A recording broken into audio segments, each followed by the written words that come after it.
everyone. I am Sheila Sango, and today I will give you insights and knowledge on how to organize and manage a learner-centered classroom.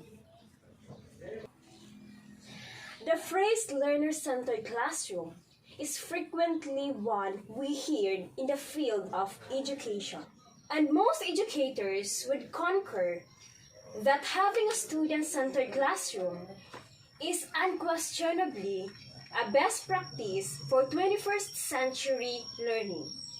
A classroom that respects and accommodates students' mental state, development stages, skills, talents, and self-perceptions, as well as their academic and non-academic needs. Future educators, we should design learning experiences that encourage students to actively construct their own knowledge and relate it to what they already know in their previous encounter. Throughout my academic career, I have witnessed on how my former teachers organized and managed their classrooms. In the past, classrooms were often all about the teacher, but these days, there is an approach where student-centered classrooms make a better and more effective learning environment for the students. So the role of a teacher is quite challenging.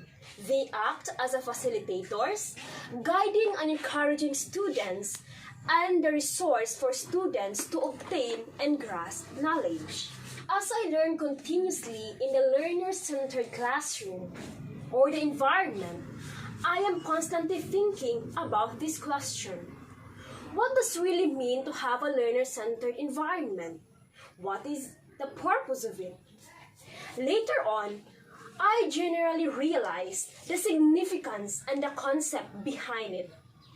In a learner-centered environment, the students must be included in the planning process, which places students in situations that compel them to read, speak, listen, think deeply, and write, allowing teachers to meet the students' needs and their unique learning style, opening up opportunities for student-driven choices about how they will express, share, and showcase their learning in a given environment.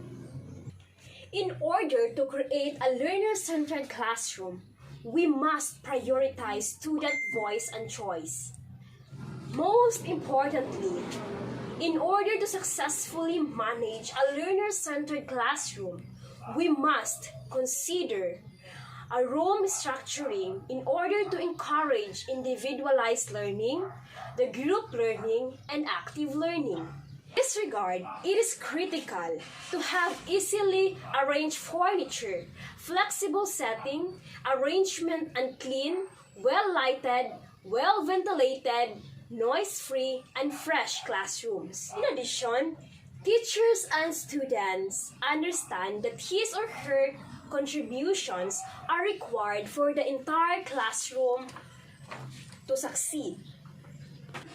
Maintaining a healthy environment requires strong positive relationships between teachers and the students, as well as between students and their peers. Furthermore, strengthening the classroom management program gives the students responsibility for their actions, which promotes the active learning. So allowing students to work at their own pace will keep them engaged and motivated and excited. They will be able to learn and develop a lifelong skills.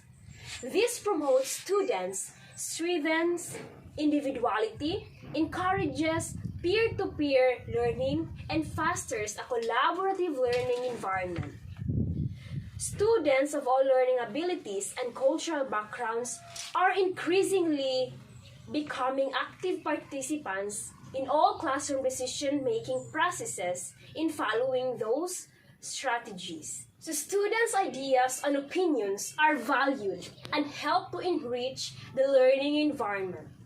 As a result, The learner-centered classroom must be observed in order to meet the goals, chart one's own path to success, progress through performance levels, and have the opportunity to make decisions and demonstrate proficiency throughout the learner-centered classroom. That's the end of my speech, and I hope you learned something.